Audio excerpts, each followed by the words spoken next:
Hey everybody, Justin Kratz, Kratz Family Outdoors. We are going to do a little overview on turkey hunting, which up until a couple days ago, I just figured I was always going to forget the deadline to apply for North Dakota. The deadline is February 14th for those who are interested. There's a few different zones for that in the state. My particular zone has 750 tags available, so hopefully we're able to draw one of those. If not, I am going to be applying for a license for Minnesota. So hopefully we're able to get after two turkeys this year.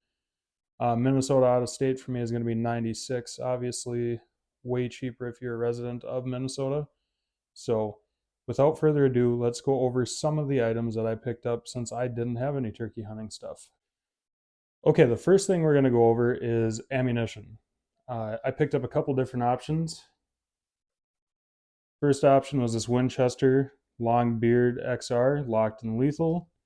I ran a 12 gauge Browning Maxus.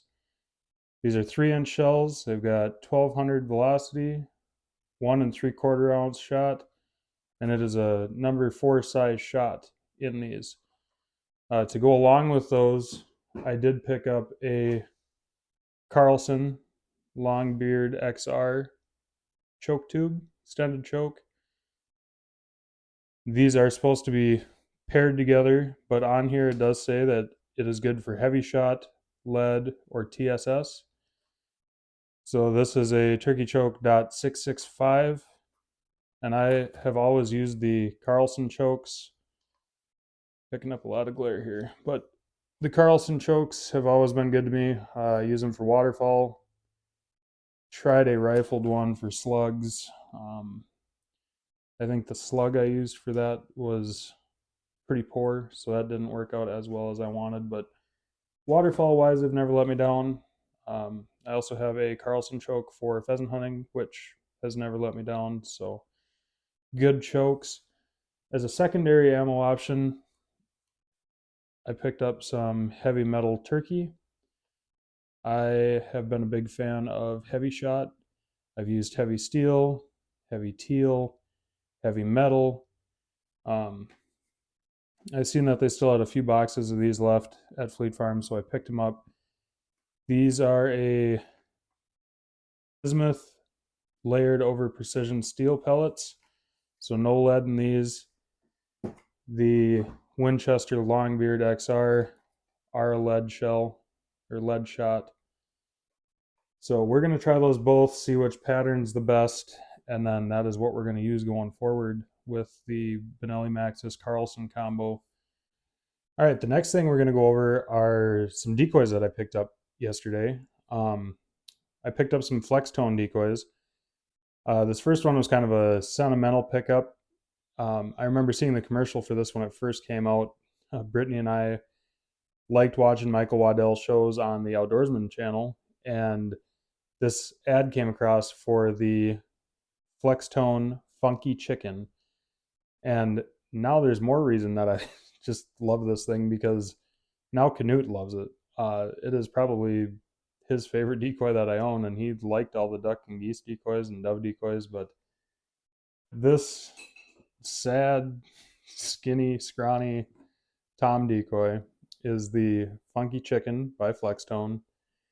I was surprised to find out this is version 2.0. I wasn't really sure what they could have changed on this thing, but apparently they have a new molding process for some added definition and realism to it. So has a pass-through body stake, goes in back here, comes out up top, got a wing nut on there to hold it in place. And then the bottom part of the stake has this nice step on it for pushing it into the ground. Really simple to put the stake on. You can see there's a slit right here. There's a little knob right here. All you got to do, pass it through, turn it, it's locked into place. So the Funky Chicken, Canute's favorite decoy, and I did save the box for this, so you guys can take a look. Flextone Funky Chicken. You got a picture of it on the side. And then here's a little bit of the description on the back. It says, Funky chicken. Why don't turkeys pick on someone their own size? Because when they choose a weaker target, they always win, or so they think. That's apparently where I'm supposed to step in. The Funky Chicken is the wimpiest, skinniest Tom in the woods. We've upgraded the original Funky Chicken design with a new molding pattern for even greater realism and durability. The result is an irresistible punching bag. Throw in a sturdy mounting stake and incredible paint detail, and well, just wait till you see what this little twerp can do. He may be small, but he brings in big results. So that's the Funky Chicken. I'm excited to use it. It's been a long time coming because, like I said, I never thought I was going to go turkey hunting. And then I actually remembered to apply this year. So, of course, I had to make sure I had a Funky Chicken to take with me. The next item is called the Thunder Chick. And this is a hen decoy by Flextone.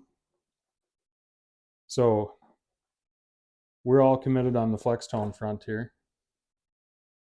But this is, I mean, as a guy that does a lot of waterfowl hunting, like, this is a good looking decoy. And the price points on both of these weren't that bad. I mean, they were $40-ish for both. I will try and include here in the video the cost on these at Fleet Farm anyway. My favorite thing about this, as a guy that puts out, you know, a couple hundred decoys at times for waterfowl hunting, is the stake. It tucks into the tail. Attached with a bungee. Easy deploy. When you're done hunting, pull it out, put it back in the tail, put it away. I forget which brand of decoys it is that we have for waterfowl hunting, but they have these stakes and they're all separate from the decoys, and I realize that a lot of that probably has to do with motion. But this still has motion. It spins until it hits one of the legs, and it can spin pretty much a full 360. So I don't know why other stake decoys don't utilize this. Maybe that bungee breaks easy. I'm not sure. But it'd be really cool to see some of these goose decoys that have stakes utilize a similar system. And then here is the box for the Thunder Chick. Dominant upright posture, fold-away stake system, durable construction, and realistic paint scheme. So hopefully with these two decoys, we can draw in a nice tom. If not, I'm going to just have fun sitting back and watching my Funky Chicken out there doing what he does. Okay, so the final thing that I have that's turkey hunting related is kind of a special sentimental thing that I had sent to me from Benny Marnie. I didn't figure I'd ever use it. It was a fun thing for me to annoy Brittany with. The kids like playing with it. I do need to do some tuning on this, and I need to do some tuning on my skills, but this is the Hayes Calls Badass Gobbler. And Benny sent me a handful of these because turkey hunting, at least where I'm from down by Morris, and maybe even in the Wapton area, as far as I know, is kind of just really starting to pick up and take off. We're finally starting to see a lot of birds. Down in Morris, it was really good as far as population went when I got this call, so I hoped one day I would go. And around Wapton, I guess there's always been kind of a population with the river and stuff, and this year the numbers are really up.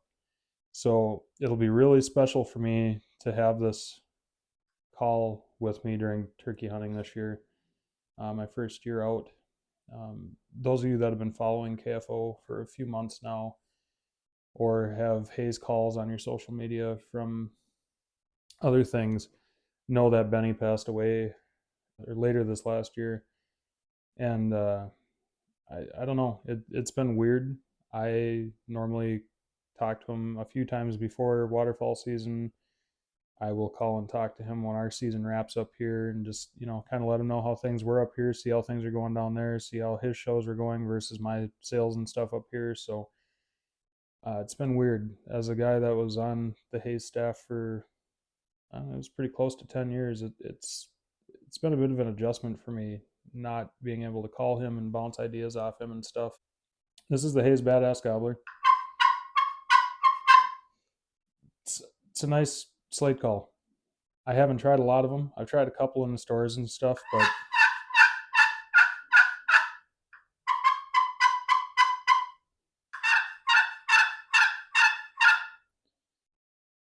it needs a tune-up.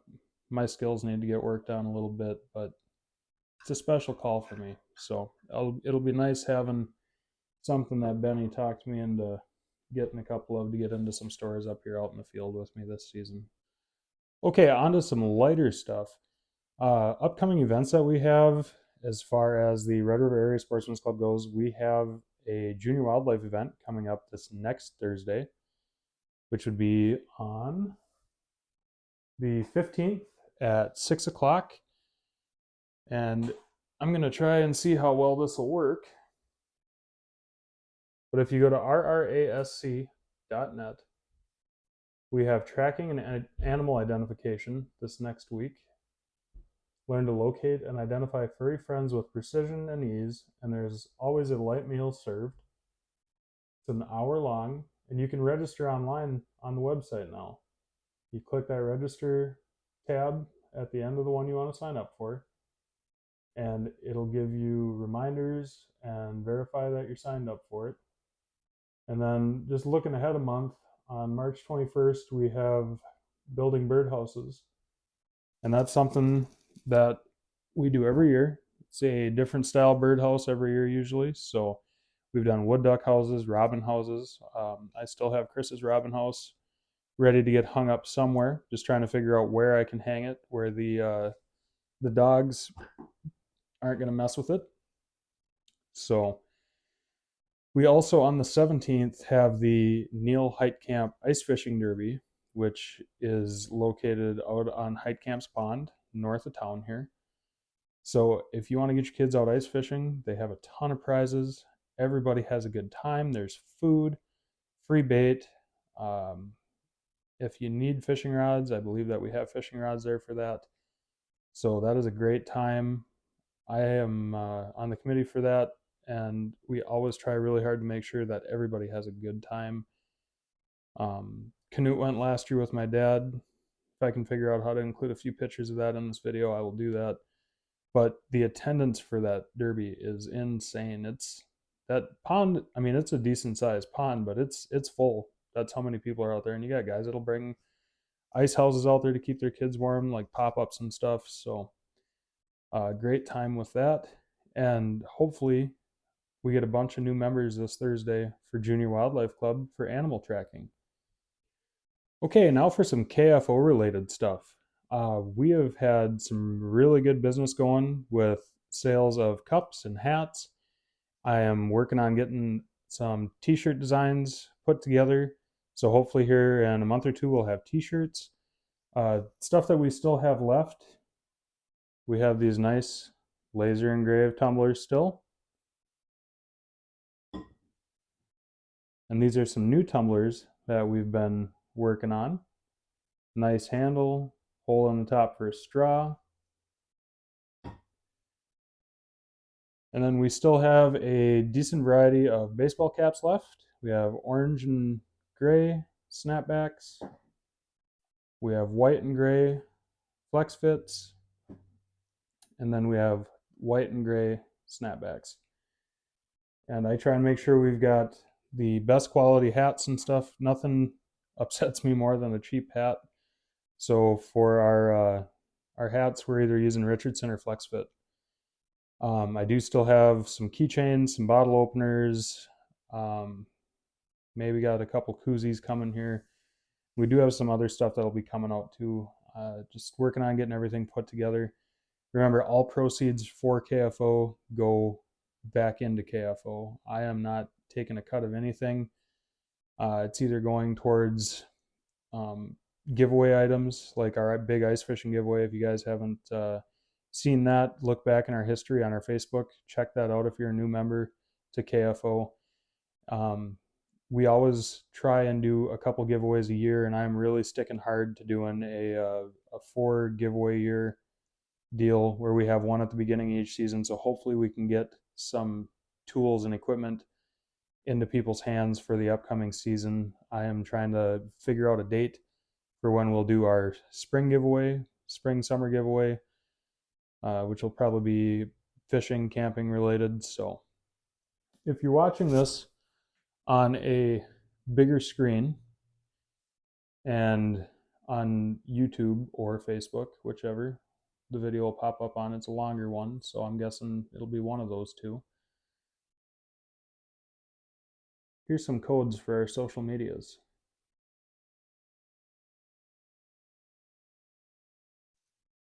We do have TikTok, we have YouTube, Facebook, and Instagram, and my goal is to get 500 likes or followers on all of those accounts by the end of the year, just so I know that we can keep this thing going and keep making a difference with getting youth, families, and other people into the outdoors that maybe aren't right now.